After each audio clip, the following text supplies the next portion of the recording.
Kalau ini nanti mereka terus ada musuh politik ya, jadi ini memang ada kaitan dengan politik, bahwa HRS ini menjadi musuh politik, harus dihabisi dengan berbagai cara, termasuk 6 laskar misalnya harus dibunuh secara sadis, itu mereka lakukan.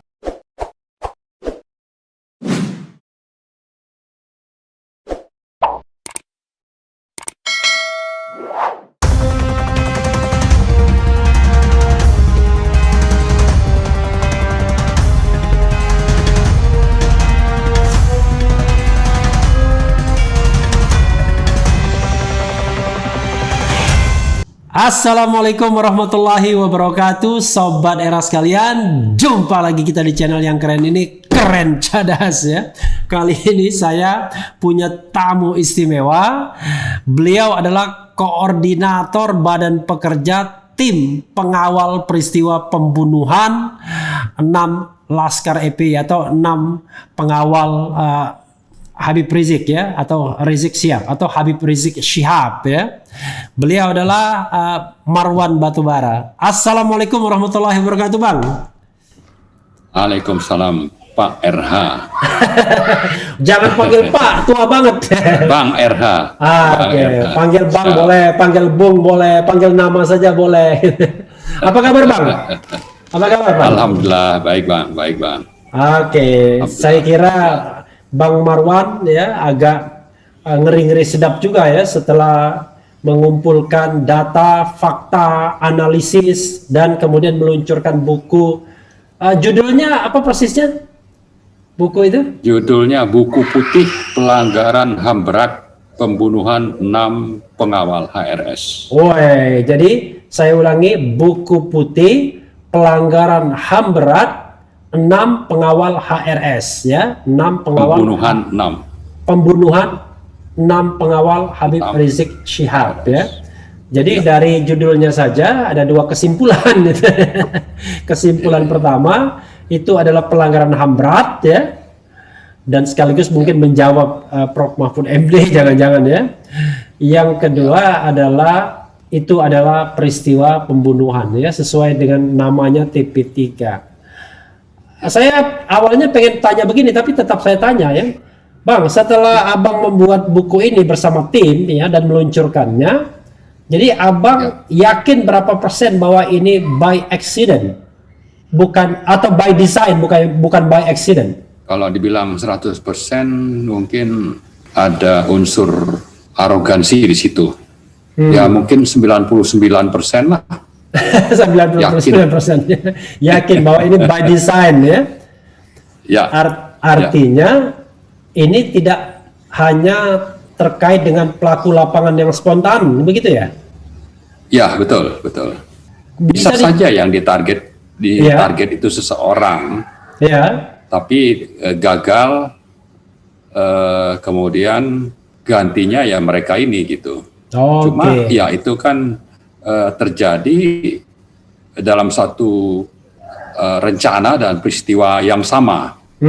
Jadi misalnya rencana membunuh siapa itu gagal, lalu yang 6 ini yang jadi korban gitu. Tapi itu satu paket sebetulnya dilakukan pada operasi yang sama. Ya. Jadi Abang terdengar hati-hati sekali ya, karena ini memang peristiwa pidana ya, salah-salah backfire. Tapi bisa dijelaskan agak sedikit detail biar Sobat RH paham ya, karena Abang tadi kan bicara soal siapa yang disasar, tiba-tiba yang kena yang 6 ini karena yang disasar lolos, kira-kira begitu. Bisa didetailkan yang agak sedikit transparan gitu. Toh buku ini kan sudah diluncurkan.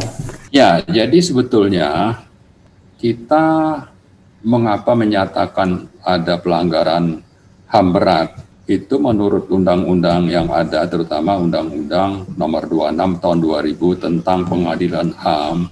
Di situ kan disebutkan tentang kriteria terjadinya pelanggaran HAM berat itu harus memenuhi unsur sistematik atau meluas, bukan TSM ya, bukan terstruktur, sistemik dan masif.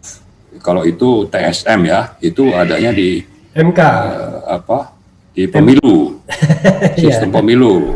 Ya, kalau ini di Undang-Undang HAM ini kita bicara sistemik dan meluas. Nah, dari rangkaian kejadian yang kita sama-sama pantau dan saya kira publik juga memantau, unsur sistemik itu memang sangat bisa terbaca, terlihat kalau kita kaitkan dengan pengalaman atau apa namanya ya, berbagai operasi yang dilakukan terhadap HRS.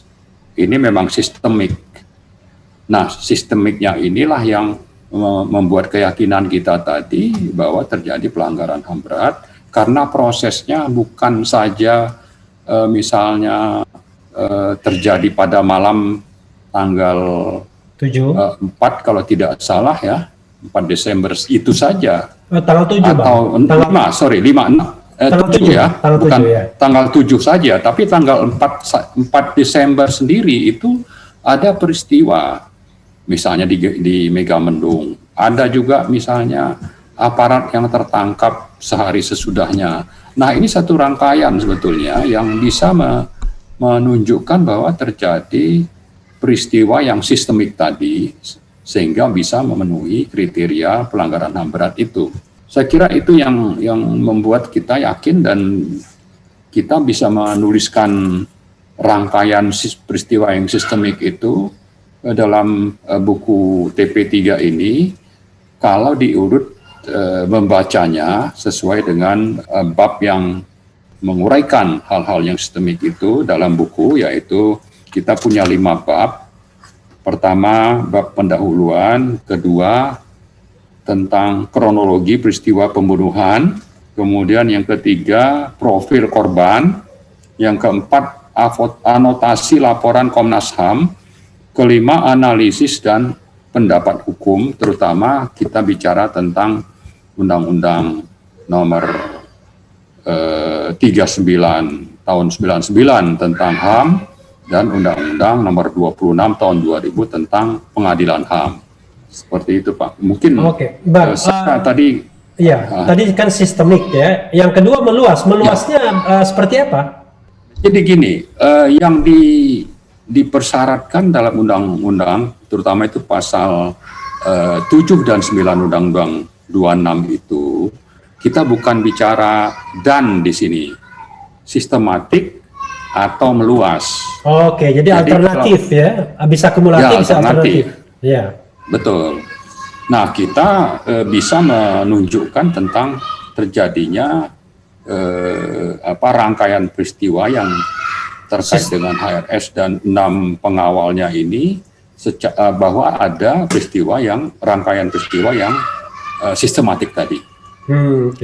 Ini terkesan Bang Marwan agak malu-malu ya, atau mungkin agak sungkan atau agak menghindar untuk mengatakan bahwa sesungguhnya sistemik itu terkait dengan yang diincar Habib Rizik ya, begitu maksudnya?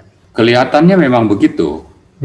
Ya, makanya kan kalau kita baca laporan Komnas HAM bulan Januari, itu memang sudah menyebutkan ada upaya dari mobil pengawal HRS untuk melindungi HRS dari kejaran atau intercept aparat negara yang membuntuti mereka.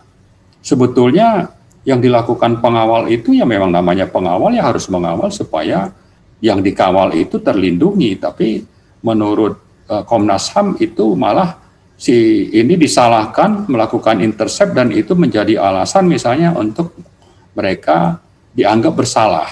Tapi intinya itu ya, saya kira kembali kepada masalah bahwa kalau bicara HRS ya memang itu jadi target. Kenapa juga misalnya pesantrennya beliau di Megamendung itu harus dipantau, ada drone dan sebagainya.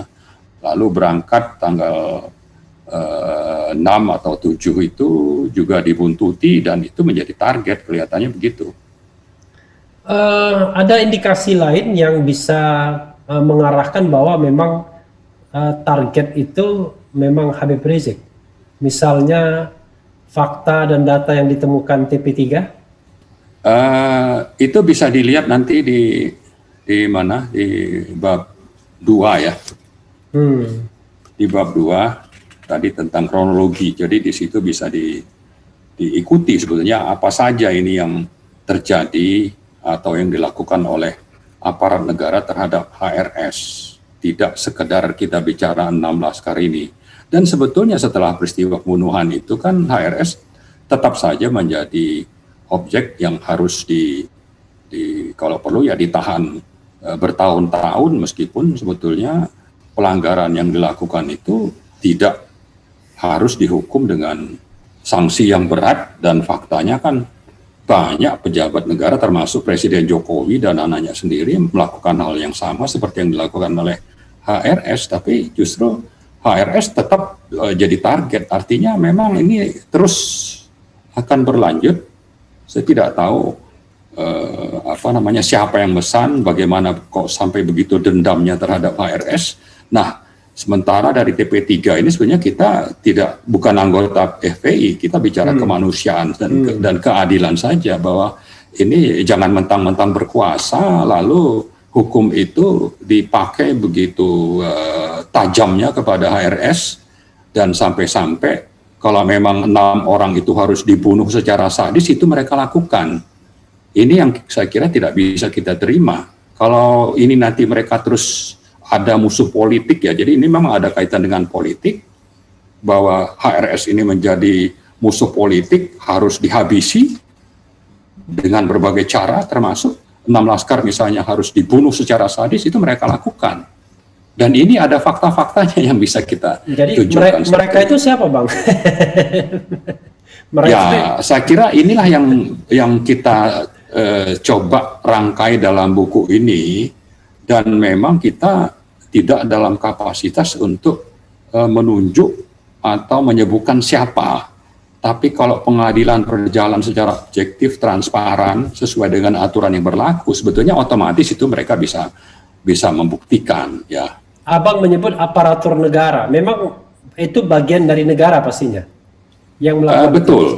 Betul. Jadi misalnya kita bicara tentang keterlibatan dari Koopsus. Koopsus itu kan melakukan operasi, misalnya menurunkan baliho. Jadi Koopsus itu adalah Komando Operasi Khusus. Khusus itu dibentuk berdasarkan Perpres 24, ditandatangani oleh Pak Jokowi. Kenapa misalnya Panglima Kodam Jaya itu harus turun tangan sampai ke lapangan untuk menurunkan baliho, sampai ada istilah dudung itu menurunkan ini, padahal menurunkan baliho, padahal selama ini dan sampai kapanpun sebetulnya cukup dengan Satpol PP itu sudah selesai urusan penurunan baliho, tapi ini sampai turun ya, menurunkan juga kendaraan-kendaraan yang tidak biasa dan harus datang show of force ke Petamburan misalnya, seolah-olah ini musuh negara nomor 1, padahal saya kira justru Habib Rizik itu begitu banyak jasa, termasuk juga sebetulnya orang tua beliau itu adalah pahlawan nasional yang harusnya mendapat tempat di negara ini, minimal siapa ya? Saya dapat perlakuan adil lah. Siapa ke orang tuanya? Saya nggak begitu tahu malah.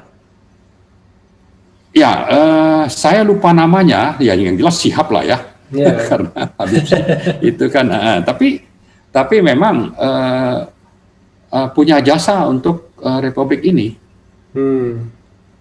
Tapi ini klarifikasi ya. Jadi tadi, maksud saya. Ya, oke, silakan. Silakan. Ya, maksud saya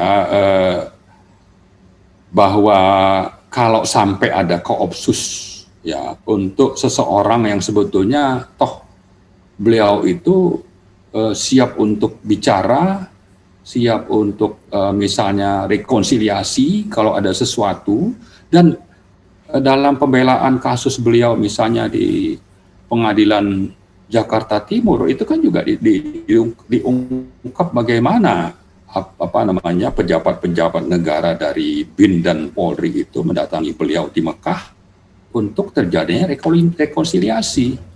Sampai waktu pulang itu siap rekonsiliasi, tapi kenapa harus ada misalnya Koopsus yang demikian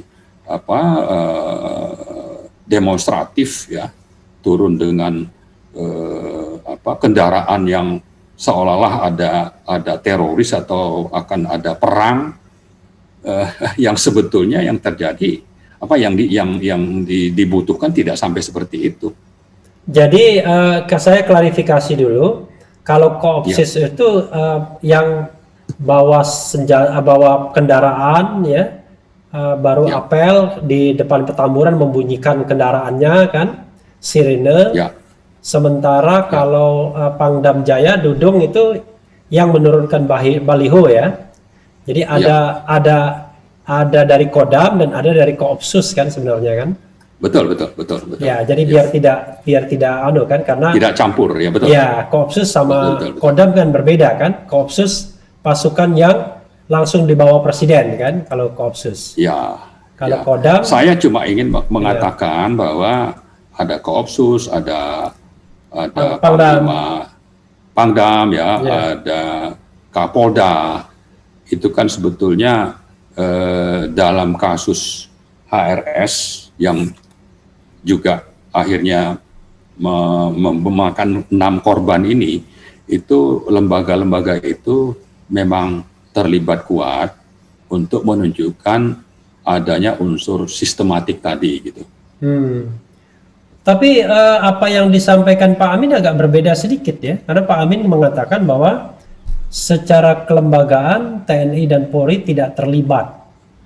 Itu yang dikatakan Pak Amin dalam sambutannya, dan kemudian disambut oleh Pak Mahfud MD kan dengan mengucapkan terima kasih, sudah sportif bahwa itu tidak bisa dikatakan sebagai pelanggaran HAM berat karena institusi TNI dan Polri tidak terlibat syarat untuk bisa dikatakannya pelanggaran HAM berat. Itu tanggapan Abang walaupun sudah saya bacakan press release-nya, tapi kan Sobat Era pengen tahu langsung dari Bang Marwan sendiri. Ya, sebetulnya yang dimaksudkan Pak Amin itu kan lembaga secara resmi dan keterlibatan sampai ke atas ya, pimpinan dalam merekayasa atau merencanakan berbagai operasi. Itu ada lembaga negara lain. Tapi dalam pelaksanaannya yang dimaksud Pak Amin itu dalam hal merencanakan dan mendesain dan menjadi tanggung jawab pimpinan misalnya, itu tidak. Tapi dalam operasi di lapangan sebetulnya 2 lembaga ini dilibatkan oleh lembaga negara lain tadi gitu. Ya, kita harus clear ya. Tapi sepengetahuan pimpinan tertinggi lembaga enggak? Misalnya kalau kita menyebut TNI kan tertingginya Panglima TNI, kalau polisi tertingginya Kapolri. Apakah sepengetahuan atau enggak? Kalau bicara yang dimaksud Pak Amin, saya kira bisa saja tahu, bisa juga tidak. Tapi yang penting adalah kita ingin mengatakan, dan ini kita juga sampaikan di buku, bahwa lembaga negara lain itu memakai aparat di 2 lembaga atau di TNI dan Polri tersebut dalam operasi di lapangan. Ya. Di buku nggak ada juga itu lembaga-lembaga negara lainnya itu. Kita uraikan itu di bab 2 supaya tidak jadi delik, ya kan? Sebetulnya dengan membaca itu mungkin kalau mengatakan anak SMP terlalu inilah ya, tapi anak SMA saya kira bisa mengambil kesimpulan sebetulnya lembaga mana itu maksudnya, apalagi orang-orang yang sudah sekolah sampai ke universitas, pastilah gitu Pak, bakal paham lembaganya itu yang mana itu. Gitu. Jadi kita pun tidak bisa menyebutnya karena khawatir nanti tiba-tiba backfire ya, jadi malah menjadi dianggap dari ada tuntutan gitu ya. Ya lah, tetap kita harus saya kira supaya tidak menjadi spekulasi tanda tanya kepada publik, memang sangat penting, dan kita sebagai negara yang mengaku negara berdasarkan hukum di pasal 1 Undang-Undang Dasar 45, ini pengadilan HAM memang harus dijalankan supaya jelas, tidak ada spekulasi dan tidak ada misalnya tuduhan atau menjelekkan nama satu lembaga. supaya publik juga tidak menduga-duga siapa, ya ada ketakutan bicara. Mari secara transparan, dan ini sebetulnya sesuai dengan komitmen Pak Jokowi yang katanya akan menuntaskan kasus ini secara adil, transparan, dan dapat diterima oleh publik. Saya sampai hafal ini tiga unsur yang dijanjikan Pak Jokowi ini. Adil, itu transparan. Itu janji beneran atau lip service saja? Karena sekarang kan ada banyak istilah kan. Salah satunya ya, waktu peluncuran kemarin itu saya ingatkan juga, ya kan, bahwa ini kan BEM UI menyebut presiden itu hanya adalah the king of lip service, the king of lip service. Kan, jadi orang tidak paham, jadi saya jelaskan waktu itu. Ya kan, mungkin banyak apa sih maksudnya, bahwa itu artinya adalah raja pembohong, raja pembual. Nah, waktu itu saya sampaikan, buktikanlah Pak Jokowi bahwa penilaian atau label yang diberikan oleh BEM UI itu salah. Dengan salah satunya Anda mendukung dan memerintahkan aparat terkait untuk segera menuntaskan kasus ini mengikuti aturan yang berlaku, yaitu Undang-Undang Nomor 26 Tahun 2000, bahwa terjadi unsur sistemik sehingga terjadi pelanggaran HAM berat. Tantangannya seperti itu. Tapi kalau ini tidak dilakukan, ya mungkin label dari BEM UI itu ya memang ya itulah adanya. Tapi saya mengatakan tidak mudah ya kalau katakanlah misalnya kekuasaan juga terlibat atau melindungi misalnya ya.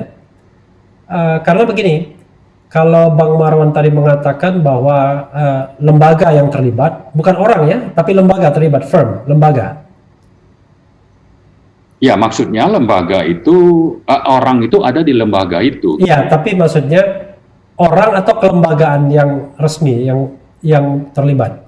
Kan bisa saja. Dua-duanya. Ya. Dua-duanya, ya oke. Kalau begitu kan lembaga tidak mungkin nggak ada orangnya kan, tapi orang bisa saja tidak menyertakan lembaga kan. Nah, masalahnya kan kelembagaannya, ya, silakan. Kalau Bang Refli lihat misalnya ya, tanggal 7 itu Kapolda dan Pangdam itu tampil menjelaskan bahwa ini katanya terjadi tembak-menembak, ya kan, penyerangan terhadap aparat polisi. Langsung 6 tewas saat itu juga.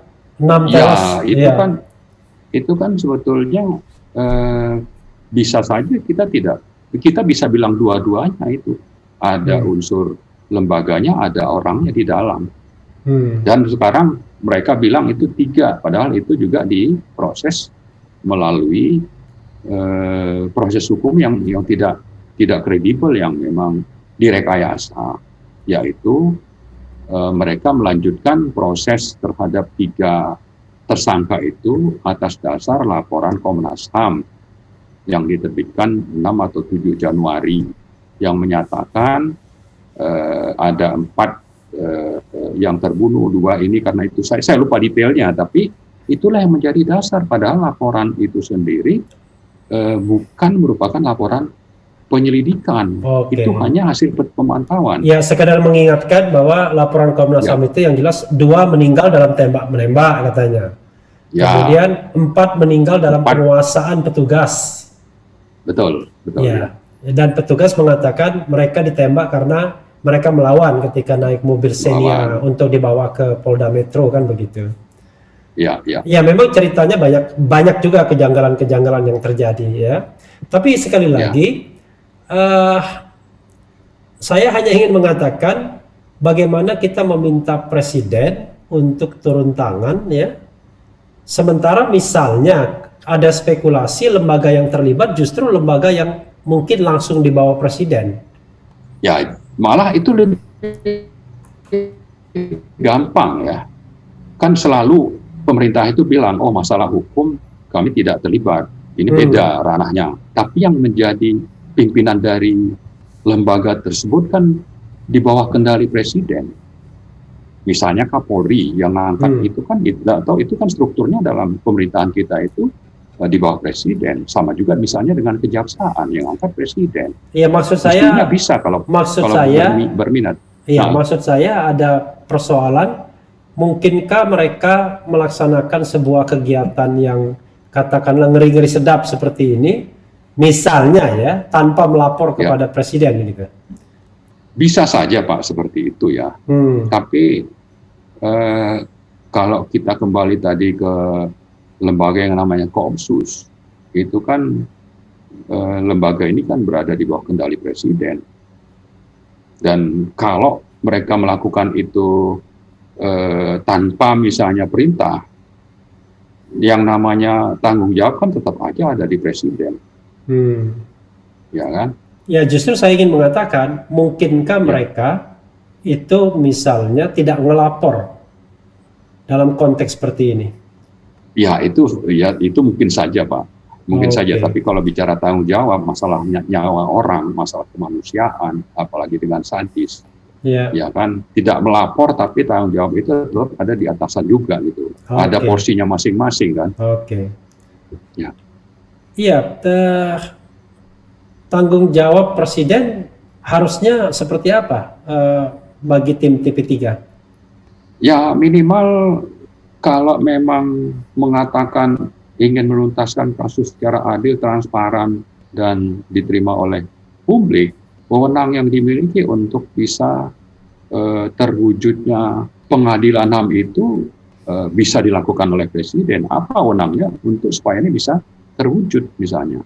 Jangan justru kami menduga kuat bahwa justru Komnas HAM sendiri itu tidak independen, sehingga mau saja merekayasa laporan sesuai dengan harapan ya, atau malah permintaan mungkin. Ya, kami menduga seperti itu. Laporannya dibuat sedemikian rupa, sumir, dan melanggar hukum pula lagi. Ini melanggar hukumnya yang mana? Yang tadi, yang bukan penyelidikan, tapi seolah-olah sudah melakukan penyelidikan begitu. Betul, dan mereka melakukan pemantauan sebetulnya, yang untuk memantau itu perlu ada izin dari pengadilan negeri. Izin itu tidak ada, belum ada. Belum mereka dapatkan itu. Tapi mereka lalu, yang kebohongan yang sangat nyata kan mereka bilang ini laporan penyelidikan, padahal itu cuma laporan pemantauan. Ini kejahatan saya kira. Ini harusnya kita gugat, dan kita pantas rakyat itu menggugat mereka, karena mereka ini kan mestinya lembaga yang independen, dibentuk atas dasar undang-undang dan konstitusi, dan bukan berada di bawah kendali pemerintah.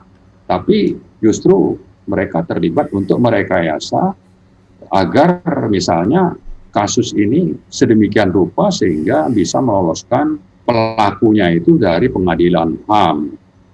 Yang ada hanya pengadilan HAM biasa. Pengadilan bukan biasa. HAM berat maksud saya. Ya, HAM berat ya. Pengadilan biasa. HAM berat. Iya. Ya. Tapi kalau kita bicara soal pengadilan HAM, itu kan sepenuhnya wewenang Komnas HAM untuk memulai penyelidikan kan. Kalau penyelidikannya kemudian menganggap itu cukup, diberikan kepada Jaksa Agung kan. Kalau misalnya Jaksa Agung mengatakan itu cukup bukti dilimpahkan, nggak ada hubungannya sama presiden kan. Ini kan bukan pengadilan HAM ad hoc. Kecuali kalau pengadilan HAM ad hoc kan beda lagi kan, ada proses-proses tertentu, kesepakatan dengan DPR dan lain sebagainya. Tapi ini kan pengadilan HAM-nya kan sudah ada institusinya, jadi tinggal dipakai sebenarnya. Tapi kan inisiatif kan harus dari Komnas HAM, tidak mungkin dari pihak lain atau presiden, begitu. Itu salah satu Pak, saya kira ya. Makanya memang dalam rilis kita hari ini kan kita juga meminta supaya pengadilan Komnas HAM itu segera melakukan penyelidikan, bukan justru menganggap ini sudah selesai. Tapi di sisi lain saya kira presiden kan juga bisa misalnya bertulis surat kepada Komnas HAM untuk melakukan itu. Jadi menunjukkan gesture kekuasaan gitu ya, artinya dorongan gitu ya.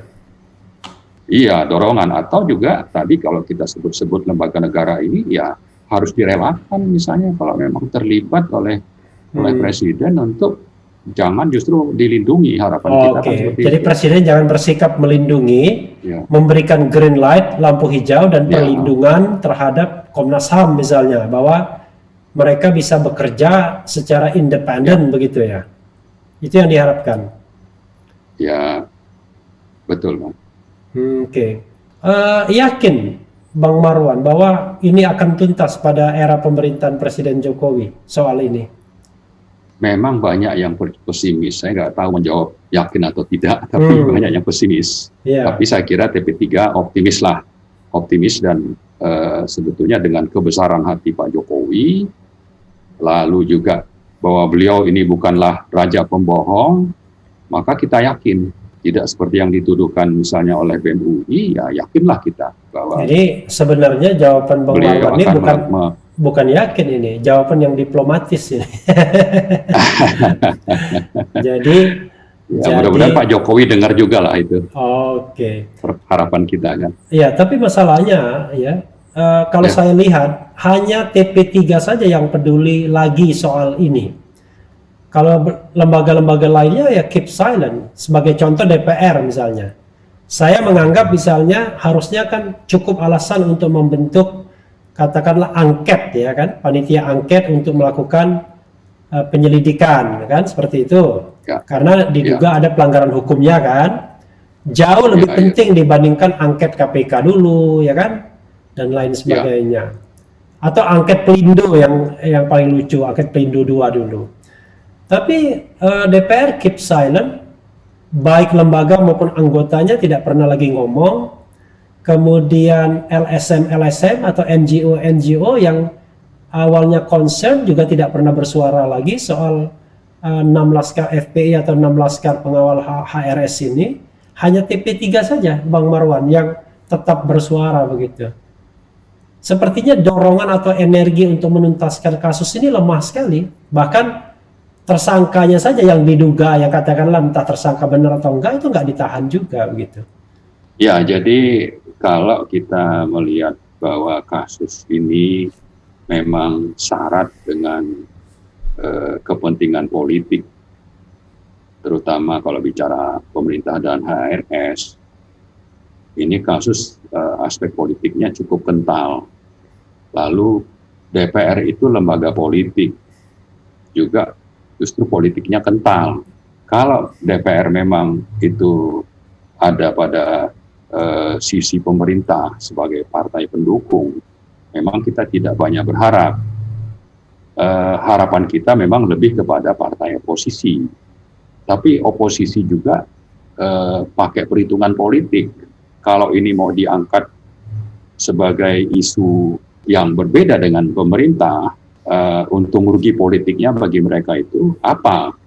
Sehingga memang rakyat akhirnya bisa tidak terlalu banyak harapan lah ke DPR. Tapi kita berharap sebetulnya dengan perkembangan politik akhir-akhir ini ya, ada anak petinggi satu partai ditangkap, atau ada hal-hal lain yang membuat hubungan anak petinggi politik. Partai yang ditangkap siapa? Kan bukan petinggi partai lagi kan, pengusaha maksudnya, yang narkoba. Ya, tapi kan ya ada hubungan lah itu kan dengan partai, atau ada hal-hal lain lah. Kita mungkin itu kan hanya spekulasi dari saya, tapi sebetulnya yang ingin saya sampaikan adalah bahwa perkembangan politik, hubungan antar penguasa dengan orang-orang partai itu, seandainya terjadi perubahan, sebetulnya kita masih punya harapan lah untuk adanya tuntutan yang muncul dari DPR, atau kita juga berharap bahwa mereka akhirnya mungkin memihak kepada kebenaran ya dalam aspek kemanusiaan, bahwa ini sesuatu yang memang sangat pantas untuk disuarakan, diperjuangkan, maka bisa saja hubungan yang solid sebelumnya antar penguasa dengan partai itu berubah. Tapi memang kita ini sifatnya masih harapan ya, Pak. Ya Bang ya. Iya, satu lagi ya, buku ini dicetak berapa eksemplar, Bang Marwan? Ada 1.000. Ada 1.000 ya. Dari 1.000 eksemplar itu sudah dikirimkan ke berapa pihak? Memang masih internal, tapi mulai minggu depan itu akan kita kirim ke lembaga-lembaga negara yang relevan, termasuk juga ke DPR atau ke lembaga-lembaga penegak hukum misalnya, termasuk ke KPK atau Mahkamah Agung. Oh, jadi atau juga ke lembaga negara lah pada prinsipnya. Lembaga formal kenegaraan akan menerima ya? Ya, juga ke LSM. Perguruan tinggi. Perguruan tinggi, betul. Ke Refli Harun Channel juga ya? Insya Allah. Tapi sebetulnya PDF-nya soft copy-nya sudah beredar sejak kemarin. Iya, saya hanya ingin, justru itu yang ingin saya konfirmasi. Itu PDF yang beredar itu cuma satu versi kan? Betul. Ada tampilannya kan yang pertama kemarin itu cuma tulisan buku putih.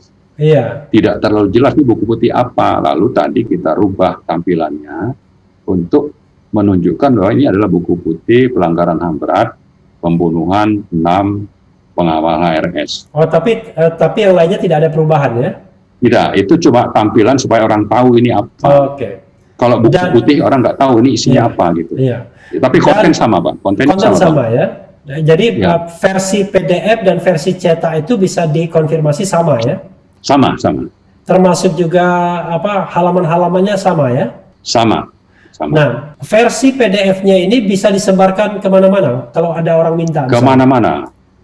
Jadi tidak ada misalnya disclaimer bahwa ini hanya untuk kalangan internal, enggak ya? Semua masyarakat Indonesia bisa akses. Betul, silakan. Karena tidak ada yang dirahasiakan. Dan supaya juga mereka memahami secara komprehensif, tidak hanya di-feeding dari sumber yang punya kepentingan. Sama seperti tadi atau kemarin waktu Pak Mahfud itu menyimpulkan sesuatu yang sebetulnya itu kita anggap misleading atau malah disengaja ya. Karena memang kami mencatat waktu tanggal 9 Maret diterima audiensi di Istana Merdeka, itu setelah acara kan Pak Mahfud itu sudah menilai kita bahwa kita datang hanya dengan keyakinan, tidak dengan fakta. Kalau yakin ada pelanggaran HAM berat, ya buktikan saja gitu. Tapi kami tidak yakin katanya. Jadi beliau pada saat itu sudah menyatakan bahwa memang benar laporan Komnas HAM ini hanya pelanggaran HAM biasa. Nah, begitu ada statement Pak Amin yang sebetulnya juga itu kesimpulannya tidak seperti itu langsung disambar. Kalau tidak ada keterlibatan polisi dan Polri, padahal keterlibatan itu kan sebetulnya tadi sudah dijelaskan dalam hal perencanaan oleh pimpinan, tapi dalam pelaksanaan operasional itu tetap saja lembaga itu terlibat. Nah, di situ diarahkan kepada publik kembali kepada statement Pak Mahfud tanggal 9 Maret bahwa ini tidak terjadi pelanggaran HAM berat, hanya HAM biasa. Memang maunya seperti itu gitu. Padahal dia belum baca. Dan kita sebenarnya sudah kirim tanggal 1 Juli. Langsung saya yang mengantar. Dan judulnya sendiri, di judulnya sendiri kan pelanggaran HAM berat itu di buku judul bukunya. Betul. Jadi karena memang saya tidak tahu ya sejauh mana nih Pak Mahfud berdiri sebagai pejabat negara untuk kepentingan rakyat atau kepentingan orang yang terduga dalam pembunuhan sadis. Oh, ada orang yang terduga ya? Tidak langsung bukan bukti. Yang kedua, beliau juga tidak langsung bilang bahwa memang tidak terjadi pelanggaran HAM berat.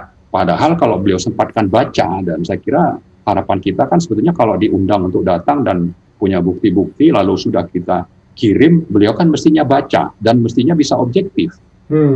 Sebagai pejabat negara yang mewakili seluruh rakyat Indonesia, bukan hanya segolongan orang yang sedang dalam perseteruan misalnya atau perbedaan pendapat.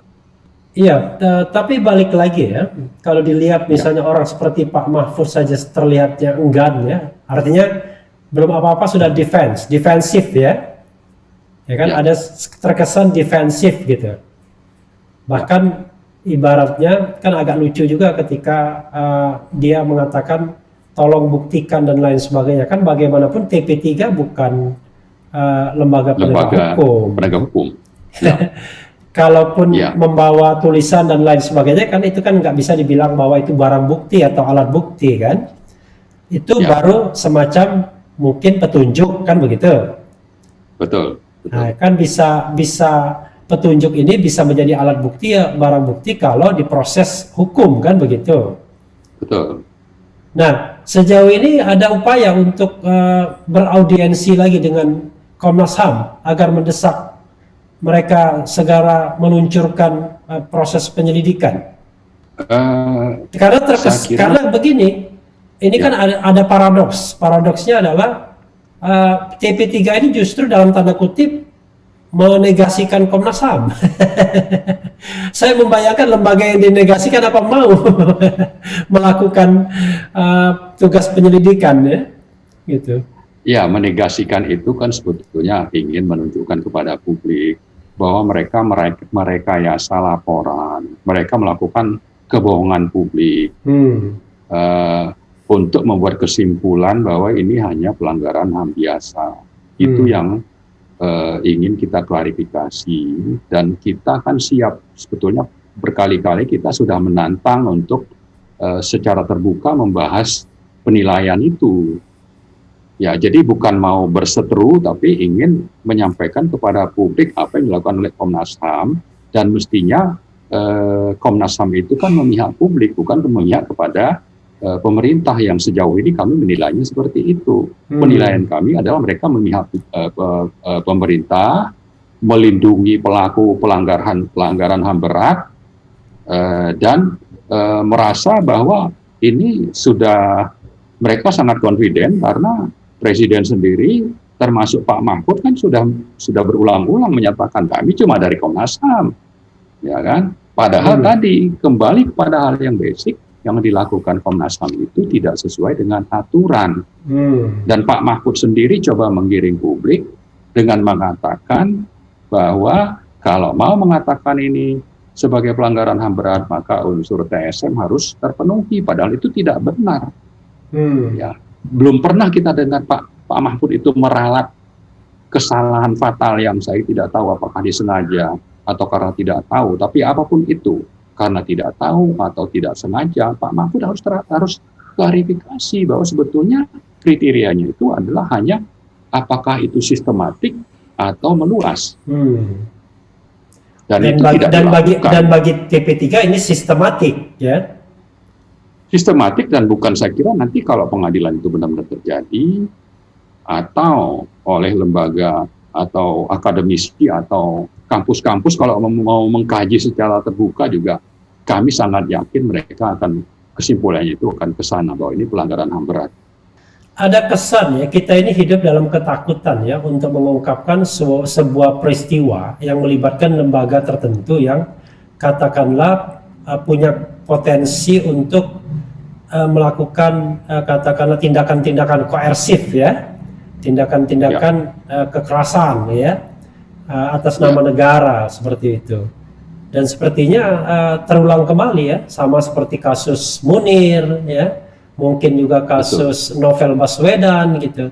Abang melihat kaitannya seperti ke sana juga ya?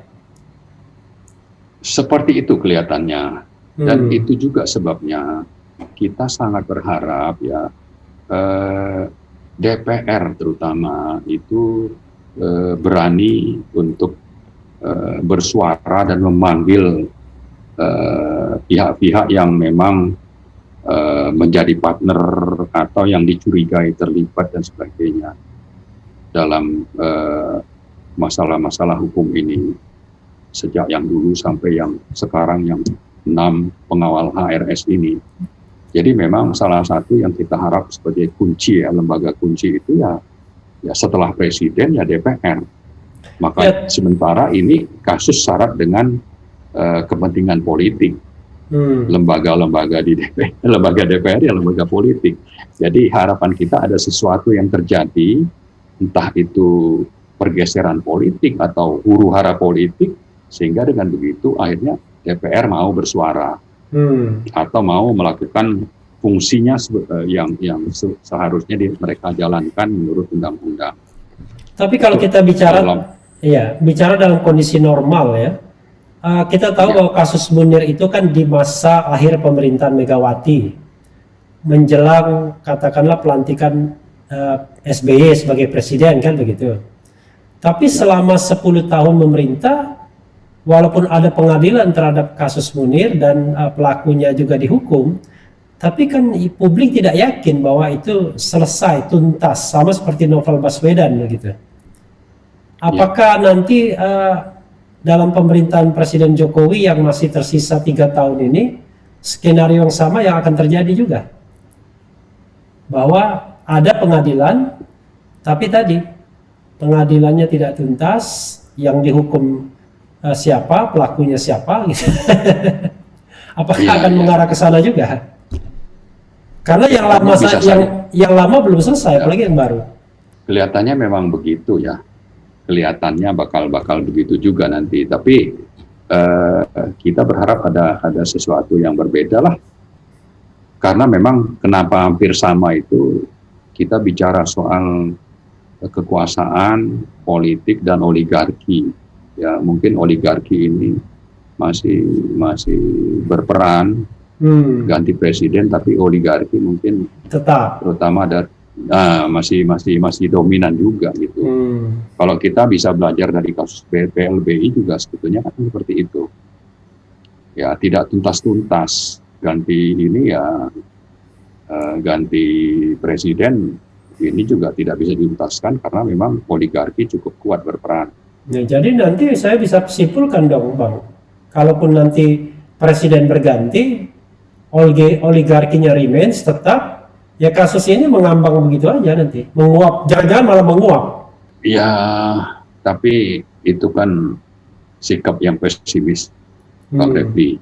Ya kan, kita bicara kemungkinan itu bisa saja terjadi, tapi harapan kita lah minimal itu tidak seperti itu akhirnya, bahwa nanti siapa yang terlibat sampai ke atas itu akhirnya juga bisa dihukum, dikenakan sanksi. Ya. Ya mungkin kata-kata terakhirnya kalau kita tidak mampu mengungkapnya ya sama seperti Habib Rizik, sampai jumpa di pengadilan akhirat. Bisa begitu. Dan sebetulnya itu kalau orang masih punya iman di dadanya, itu hakim yang mengadili ini, kalau sudah sampai seperti itu, lalu ada tekanan untuk menjatuhkan vonis sekian tahun, daripada nanti ini jadi hukuman yang sangat berat di akhirat, mungkin dia lebih bagus mundur. Ya, harapan kita begitu juga terhadap yang ada di eksekutif yang lain-lain.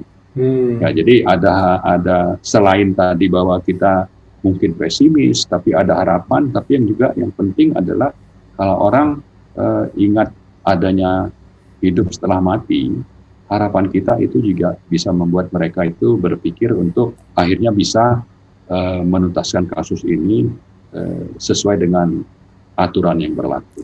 Tapi jangan lupa Bang, doktrin aparat kan mengatakan bahwa misalnya mereka melakukan itu untuk bangsa dan negara, kan sering begitu kan, ya kan, untuk melindungi NKRI kan, sehingga rasa bersalah dan rasa berdosa itu sudah tidak ada lagi.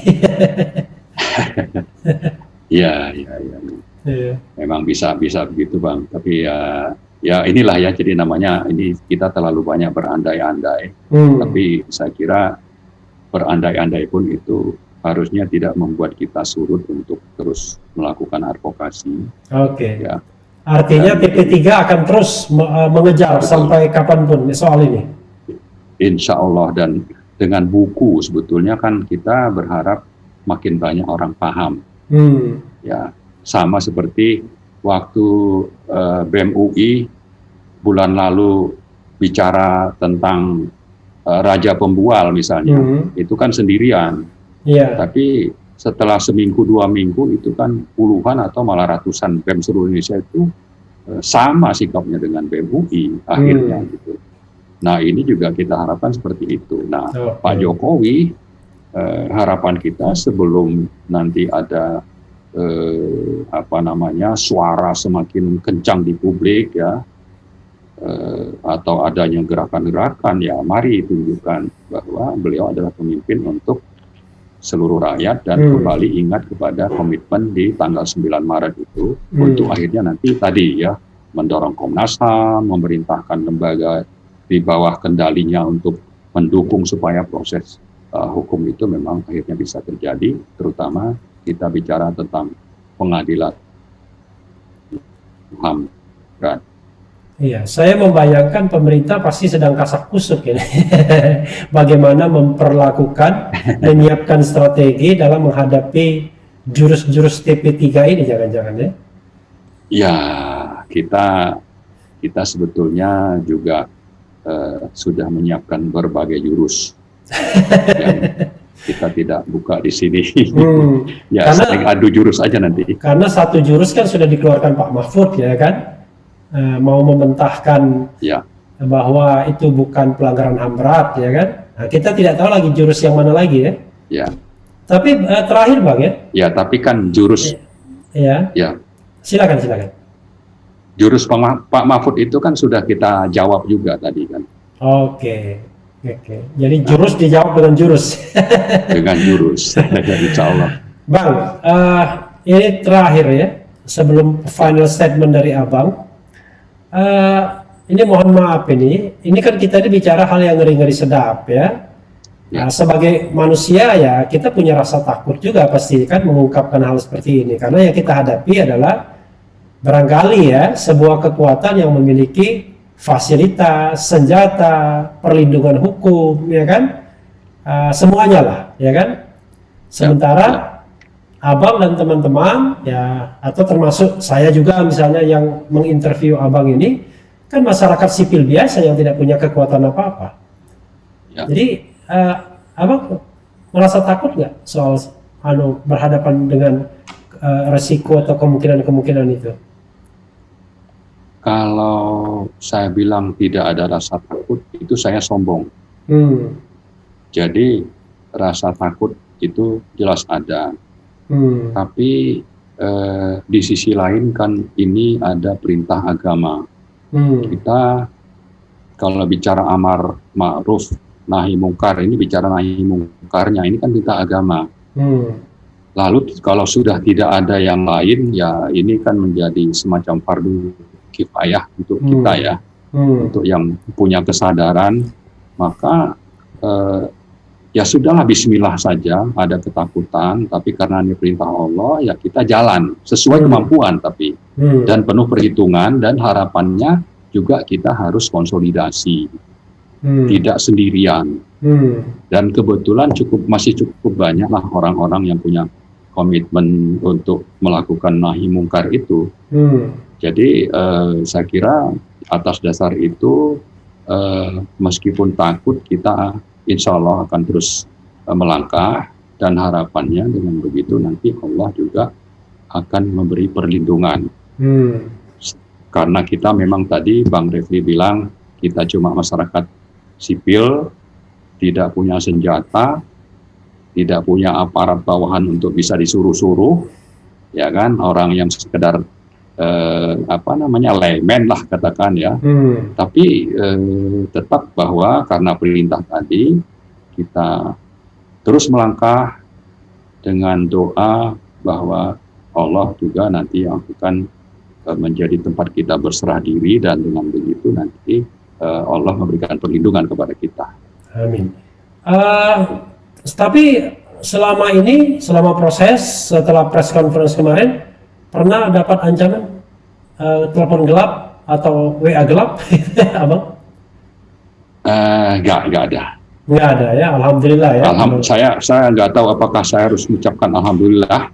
Kelihatannya ya alhamdulillah tidak ada. Oke. Ya. Bang, final statement apa yang ingin Abang sampaikan?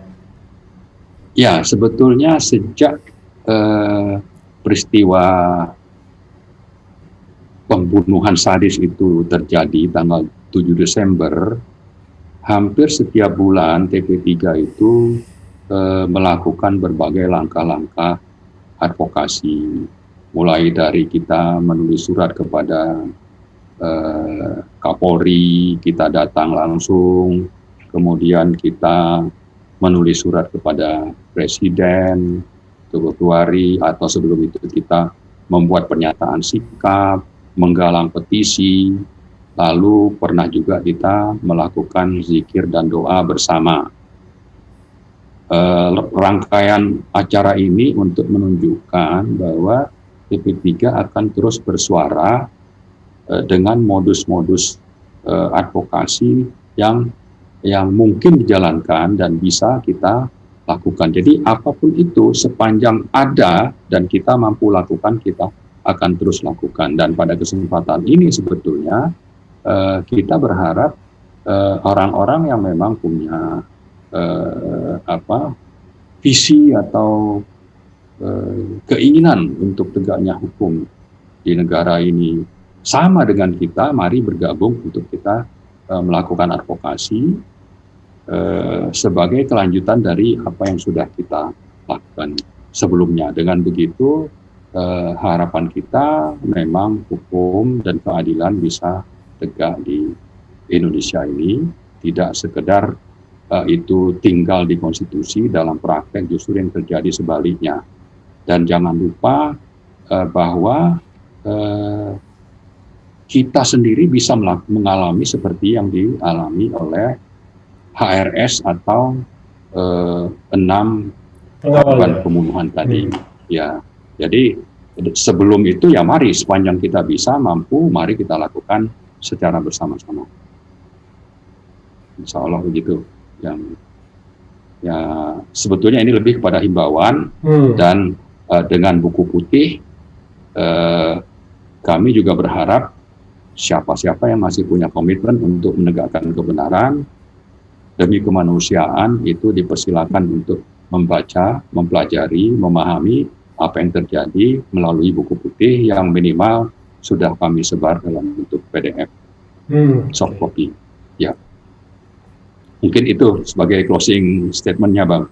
Iya, terima kasih banyak Bang Marwan Batubara. Mudah-mudahan segalanya baik ya, segalanya lancar, dan kita berharap bahwa kebenaran itu terungkap sebagaimana komitmen kita untuk menegakkan atau menjadi negara hukum ya di konstitusi kita. Itu saja Bang Marwan, makasih banyak ya. Assalamualaikum warahmatullahi wabarakatuh. Sampai jumpa lagi, mudah-mudahan ada perkembangan yang menarik. Insya Allah. Oke Bang, saya closing ya. Oke, saya end. Ya, makasih.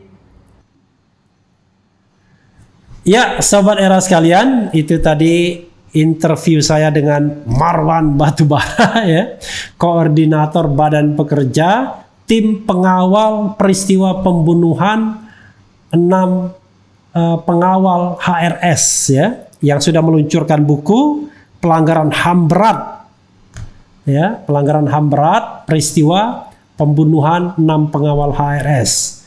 Nanti kalau yang berminat bisa menghubungi RH Channel untuk mendapatkan PDF-nya atau menghubungi Bang Marwan Batubara. PDF-nya sama dengan versi bukunya ya. Itu saja, yang penting tetap di channel ini, karena di channel ini Anda akan dirayu, ditipu, dibaperin, dicecar, diuber pula di jalur khusus. Karena channel ini adalah channel yang mengancam, memeras, dan membenci.